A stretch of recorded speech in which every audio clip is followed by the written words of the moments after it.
Near mint condition, the home of collected editions. That cover's so awesome. That, as they say, is that. Marvel Comics. Let's go ahead and get started.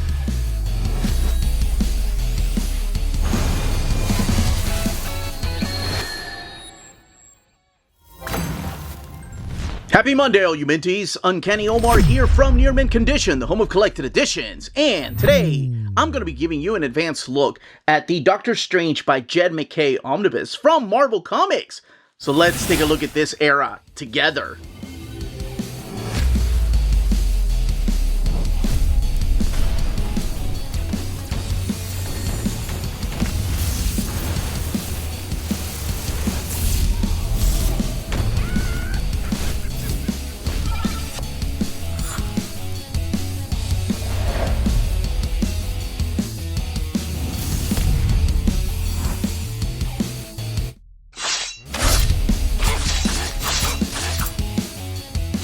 And welcome back, everybody. Before going any further, a big thank you to David Gabriel and the fine folks at Marvel for sending us an advanced copy of this omnibus. This omnibus is due out in the direct market and book market on September 23rd or 24th. And speaking of direct market, that's exactly what we're looking at here. This is the direct market cover by Stephanie Hans, and of course features this particular era of Doctor Strange. This is Clea, and I love this cover. I'm a big fan of Stephanie Hans. I love Alex Ross too, but I have so many Alex Ross covers. And speaking of Alex Ross, that is who supplies the standard edition cover that's going to be available everywhere. And you have Clea on the spine of the direct market and Doctor Strange, Stephen Strange, on the spine of the standard edition. So there is a difference in the spine as well. Everything underneath the dust jacket is the same, so let's shift the focus back to this. Doctor Strange by Jed Mackay, Marvel logo. Garbett, Ferreira, and Ferry right there. Also taking that top billing with Mackay. Mackay, Garbett, Ferreira, Ferry. What I talked about earlier on the spine. Death is just the beginning. Boy, that's cryptic. And before I take the dust jacket off, let's go ahead and talk about where this goes on the shelf, because this is the most modern era of Doctor Strange, and the one before this is, of course, the Jason Aaron era. Now, we need the Mark Waid books collected, the Dennis Hopeless, and Donny Cates era, all collected in omnibus format in between Aaron and this, but this is the most modern Doctor Strange book.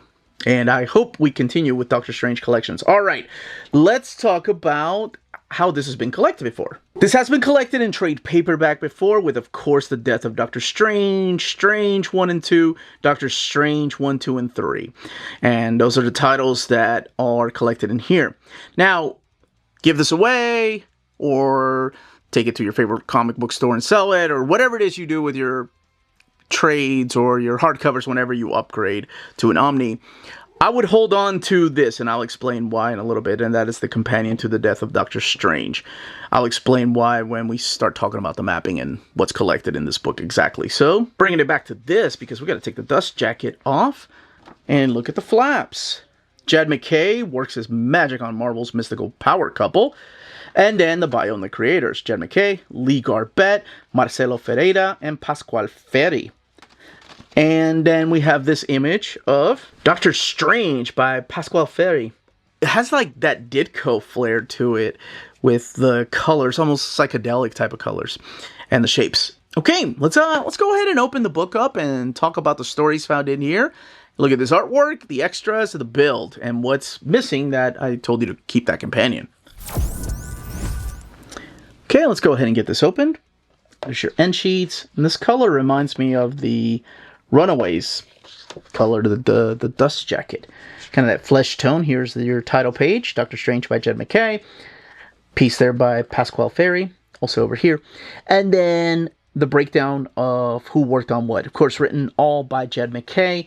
And this is really three different eras. You have the Lee Garbett era, you've got the Marcelo Ferreira era, and Pasquale Ferry. Now, they're not the only artists. There's also Stefano Landini in here, and Andy McDonald, and inkers like Wayne Faucher, and Don Ho, and Roberto Poggi, and colorists like Matt Hollingsworth, Antonio Fabella, and Heather Moore, just to name a few of the colorists. And then your letters like Corey Petit and Joe Caramagna, just to name a few. Doctor Strange, created by Stan Lee and Steve Ditko. So Chapter 1, Strange Day. Collected in here is Death of Doctor Strange 1 through 5, Death of Doctor Strange, Spider-Man, Strange from 2022 1 through 10, Doctor Strange 1 through 18 from 2023. So that is what's collected in this book. The book has 864 pages, retailing for $100. Spoilers! But I couldn't do anything about what's collected in here, so if you read that, you're like, oh man, the Death of Doctor Strange! Yeah, well, it won't be the first time. Nor the last time. So, spoilers, just in case. I'm going to give you the pitch for each of these different eras.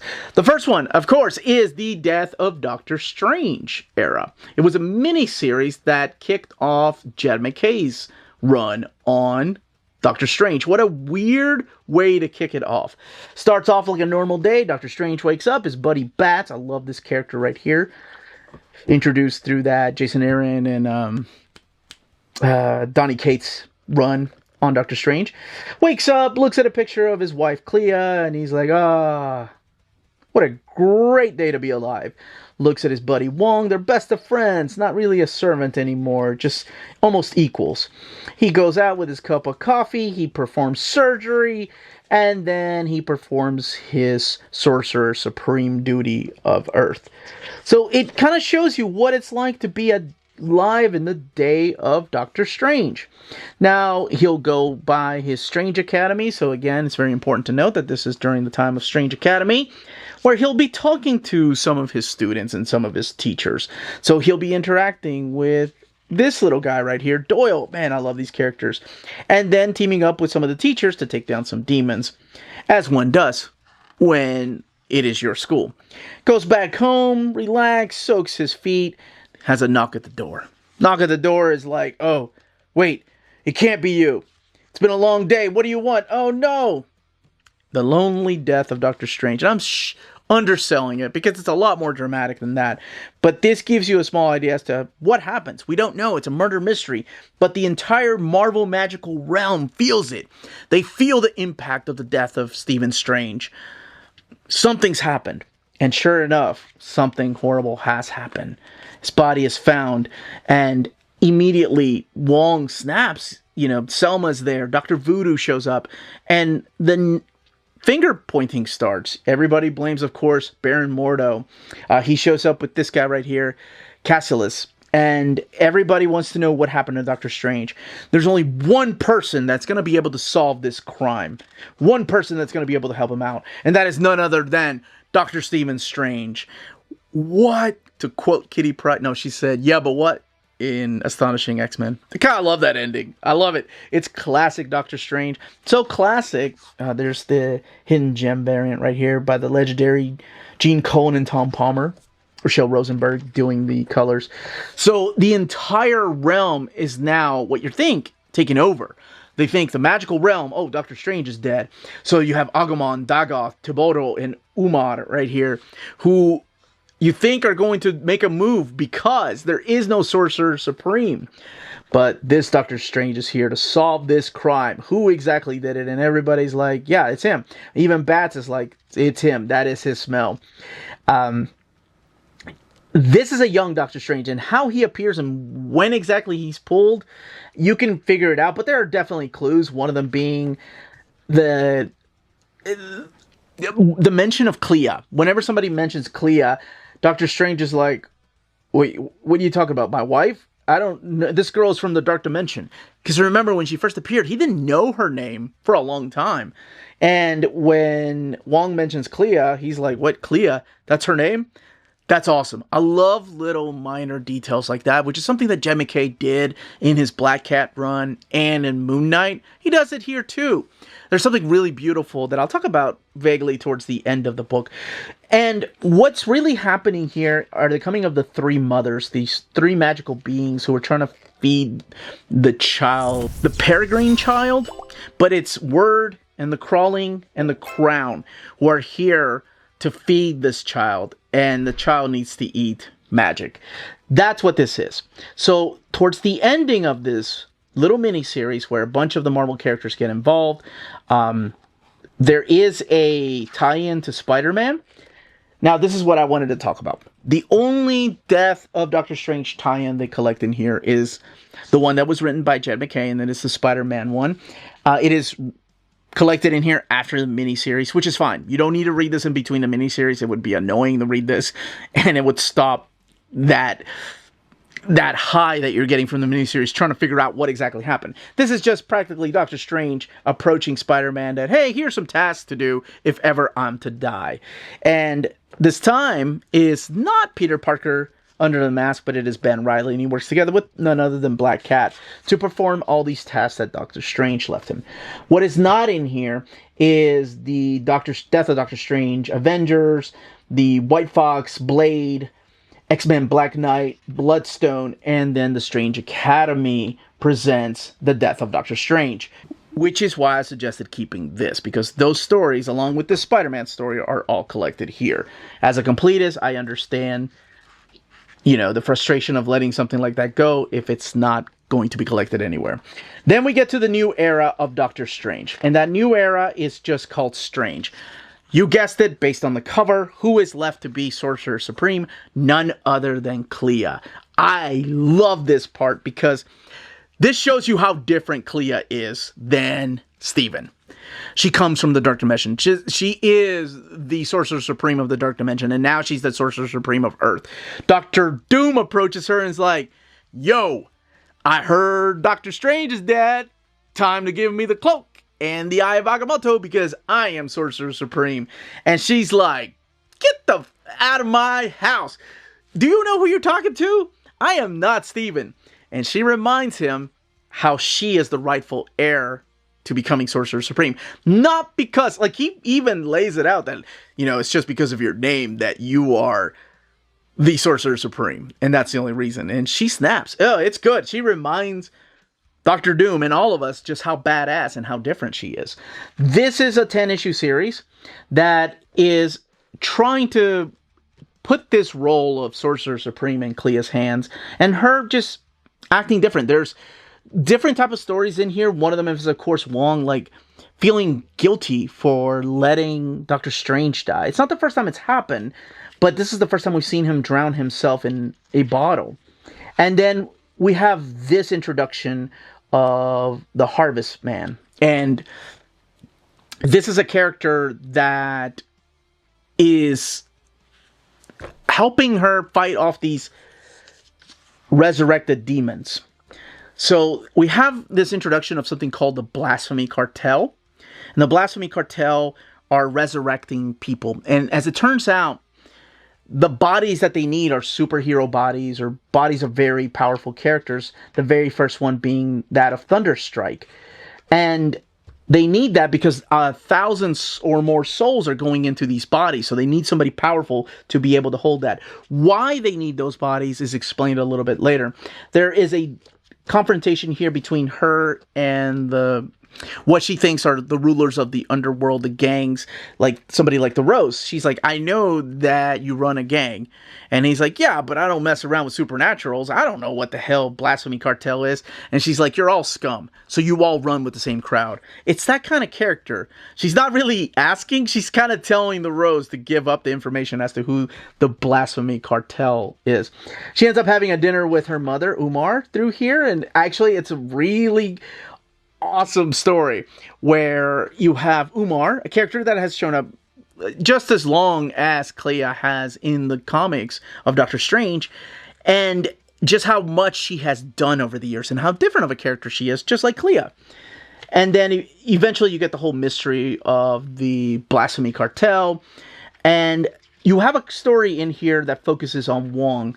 And let me actually get to that. This is issue number 6. This one focuses primarily on Wong. Lee Garbett comes back to do this issue. While Clea is teaming up with Moon Knight and Khonshu and learning about life and death and that balance because she refuses to let Steven die, Wong is out here trying to find himself, trying to find a place in this world that he belongs to. And he ends up running into somebody named Flickering Jenny. All of this is a setup for something that will be called Wand, which is an extension of S.H.I.E.L.D., and it's their supernatural department. So in here, you're going to see characters like Director Pandora Peters and how they end up fighting the Lost Boys through here, and what it leads to, and how he ends up just, in a way, kind of recruiting people to join Wand because they know something big is coming. And I think that's all I want to say about these issues of Strange, because they really do feel different. I really like that era, and I wish it had lasted longer. And then we go into Doctor Strange. So somehow, you can read it for yourself, Stephen Strange comes back. Now, when he's back, it's both him and Clea. So it's almost like Daredevil when you have Elektra and Matt Murdock. It's Clea and Stephen Strange playing this role of Sorcerer Supreme, playing this role of protector of this realm. Is that Game of Thrones? That might have been Game of Thrones. Like, he reestablishes his mansion. He starts taking patients in. He goes around and offers his services, visiting people like Luke Cage, who is now the mayor, threatening Doctor Strange because of the way he talked to Clea, which I really like that confrontation. And it's just about both of them kind of reunited and getting to know each other. There's still something going on in the magical realm. Something bad is about to happen. And that is the death of a supreme being, a magical user. This is when Dr. Z gets recruited for Wand. This is what I was talking about, the backup stories. So it becomes a murder mystery. Somebody is doing away with these magical beings. But why exactly? And how does Doctor Strange fit into all of this? And how does Clea fit into all of this? And who is doing all the killing? And all of that is, you can find out by reading this. I promise everything is explained, including why we need the Agents of Wand in here. And this, again, has artwork by Pascal Ferry. We do have some backup stories. The backup stories are done by other people. But this is the story of Nico right here, teaming up with Doctor Strange. I'm so glad we're using characters from his school for him to team up with. And then, of course, more of the Agents of Wand storylines. We get a whole solo story eventually. There is a wedding! This isn't much of a spoiler, but it is the wedding of Umar. Clea's mom's getting married. And getting married to another magic user. No, not Dormammu, but Tiboro. Both of them are getting married here. And nobody likes this. And of course, a big fight breaks out. And the whole mystery, again, comes up as to who is killing these magical beings and why. Then we get to this. By the way, if you have the trade paperbacks, they did something really cool with this. This is a retcon story, but it's one of my type of favorite retcon stories, where many years ago, there was a secret war that happened in Doctor Strange's life. It is called the War of the Seven Spheres, where he is summoned by the Vishanti to go and serve them and fight this war in another dimension. And he spent years here. One of the coolest things they did, much like the trade paperback, is include this right here. This was actually, I think it was in the Marvel Gods. It's part of the Marvel Gods stories. So it's included in here too. So he spent 5,000 years in this other dimension. And that helped create another character. A new villain that will come to play here in the next arc. That is General Strange.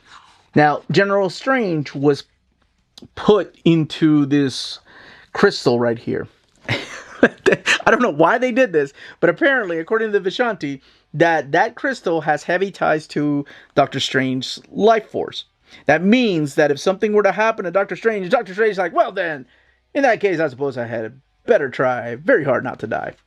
And if you saw that miniseries, the Death of Doctor Strange, then you know what happened, and who comes out because of that is General Strange. So you can find out how that story arc ends. It's the second story arc in here.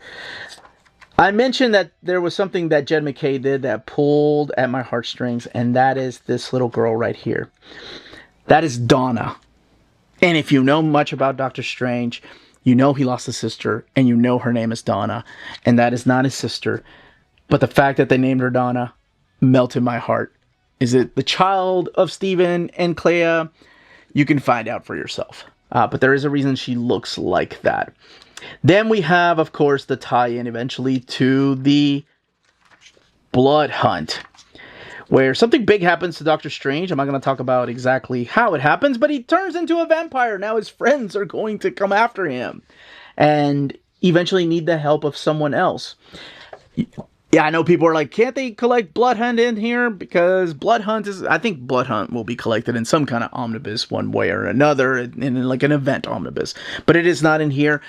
Do you need to read it? I think everything that you need to know is in here. You'll want to read it, though, because it does expand on what happens here.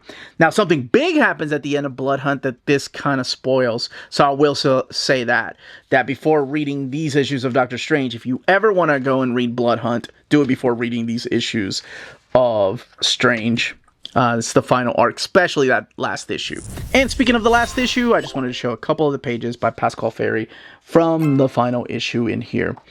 And then you're afterward. It doesn't spoil anything. It just kind of wraps up a lot of the stories that Jed Mackay was telling. This is the goodbye letter from Jed Mackay, talking about how it all started. It first appeared in Doctor Strange number 18. All the way in the back are the variant covers. And there's a lot of these. And every single one of these, not a single one, and I'm sure I missed it, so when you're getting this, you might be like, wait, what are you talking about?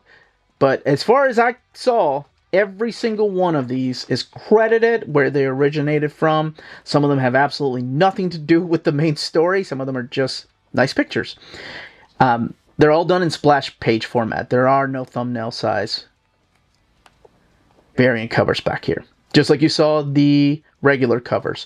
I forgot to talk about the Dungeons & Dragons issue. That gives you a small taste as to who plays Dungeons & Dragons in that issue. And then there's lots of these. My gosh. You do get just a couple of pages by Lee Garbett of the characters' designs. These are the three mothers. And then, man, she's gorgeous. Clea. And your end sheets. Let's look at the binding. 864 pages. And is sewn binding. Printed in the glossy paper stock. And this one here is printed at the iMac printer. And let's look at the... Just trying to find some pages that have lighter colors or just whites to show you. There we go. So it does have minimal bleed through. Not a lot, but it does have just a little bit. And then the way the book lays over, it's got minimal gutter loss as well. And that's due to the eye. The building book's a little bit different over there now. But that's it. That, as they say, is that. If you're interested in purchasing this omnibus, don't forget to check out our sponsors. BD Cosmos, the Canadian leader in graphic novels. They have a physical storefront in Montreal, Quebec, and their website, bdcosmos.com, offers 25% off your order of over $99 or more, and free shipping everywhere in Canada for every order of $250 or more. Their shipping care is exceptional. Your books will stay cozy through the rough Canadian weather and arrive to you in near mint condition. After checkout, let them know Near Mint Condition sent you their way, and you'll be added to the monthly $25 gift card raffle. Entries are valid for new and returning customers. Don't be afraid to call or email them. Ask them questions. Their staff is always happy to help guide you towards the right purchase. Visit their website, bdcosmos.com, for more. BD Cosmos, with rewards and raffles taking care of customers in Canada. Eh? CheapGraphicNovels.com, your online home for graphic novels and collected editions up to 50% off cover price. They have excellent shipping and prompt and helpful service. Check out their bargain deals for up to 90% off cover price. And don't forget that CGN also takes pre-orders. That way you don't miss out on the hottest releases. And they are currently running a special promotion for you Minties. If you're a first-time customer, after receiving your order confirmation email, reply back to that email and let them know Near Mint Condition sent you their way. They will then apply a free shipping promotional credit to your next order in the US. Cheap Graphic Novels, your source for the hottest books with the kind of deep discount, quality shipping, and customer service that will keep you coming back for more. And that was the page count, content, and build of this omnibus. In the comments down below, let me know if you've read this era, if Doctor Strange is your favorite character, and if you're going to pick this up, which cover you're going to get if you are. And what other era of Doctor Strange would you like to see collected in omnibus format? We need more of that Master of the Mystic Arts era. We need a volume 2 and 3 to wrap up that era. But anyway, also Donny Cates and all that. Anyway, that's it, everybody. Thank you so much for watching. Smash that like button on the way out. Stay healthy and safe out there. Much love.